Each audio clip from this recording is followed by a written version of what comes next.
Where we left off, we were talking about how the Declaration of Independence, although it's an incredible document and a document that inspires the entire world and creates our incredible country, it's not complete entirely. It left out women, Native Americans, African Americans, and the founding fathers didn't have the courage to tackle the issue of slavery as well. So the problem of slavery just grew and it blew up into the horrible Civil War and everything that's followed. In many ways, we're still dealing with some of the consequences still today. So what can we learn from that? Thinking about a life lesson from that, we want to deal with our issues while they're still small, our problems and issues while they're still small. What happens when you set a problem that you're having or an issue that you're having to the side, it tends to grow, and the consequences for it continue to grow. People usually don't have major problems, legal problems, health problems, things like that out of nowhere. All these things build over time. So we want to deal with our problems and our uncomfortable issues, both in our relationships and in our own personal life, when those problems are small and when they're just starting out. It's much easier to deal with things right away than letting them fester and grow. Unfortunately, our country let the issues of slavery and women's rights and equality fester and grow, and it did cause our country some huge, huge problems.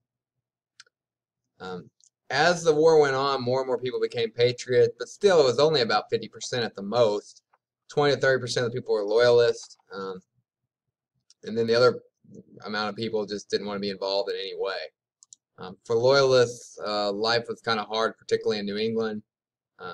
They would get sometimes tarred and feathered, which you can see here, which is where they dumped hot tar on them and then put chicken feathers on them. It was humiliating, messy, dirty, and it burned.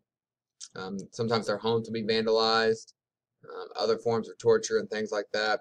The Patriots bullied and criticized many of the loyalists to the point where many of them moved to Canada for safety, which was a British stronghold. The Native Americans, both sides want the Native Americans to help, but of course the Native Americans are going to help the British and not the colonists. The colonists have been trying to take their land, and the British were able to bribe and offer weapons and other supplies to the Native Americans to help them as well. But the Native Americans won't be that involved in the war.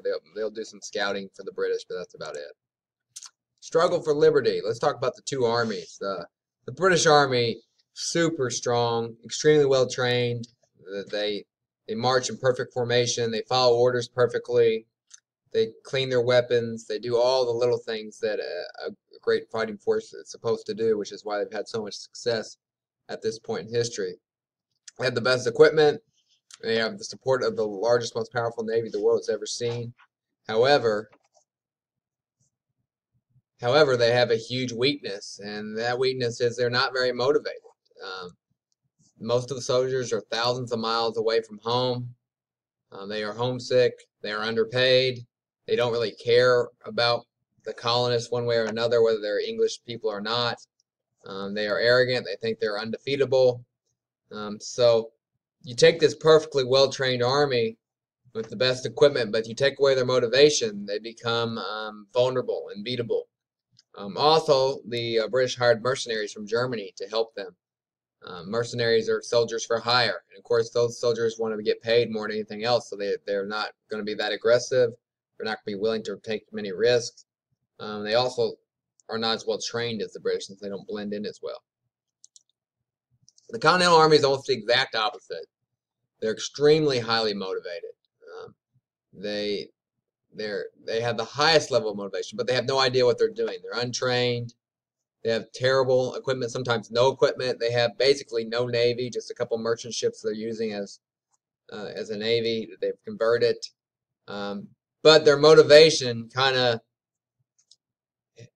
takes them past all this. And they have an incredible leader, one of the greatest leaders in world history, George Washington. He will motivate the men. He will come up with brilliant plans to help the men have success.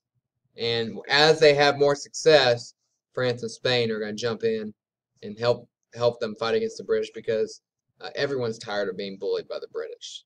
These countries did not want to be on the losing side again, but when they see that we can win, they're going to want a part of that. So it's kind of an interesting thing. The British really had no business losing to the Patriots, but because of their lack of motivation and the leadership of George Washington on the Patriots side, the Patriots have a chance, along with the home field advantage fighting on their home soil.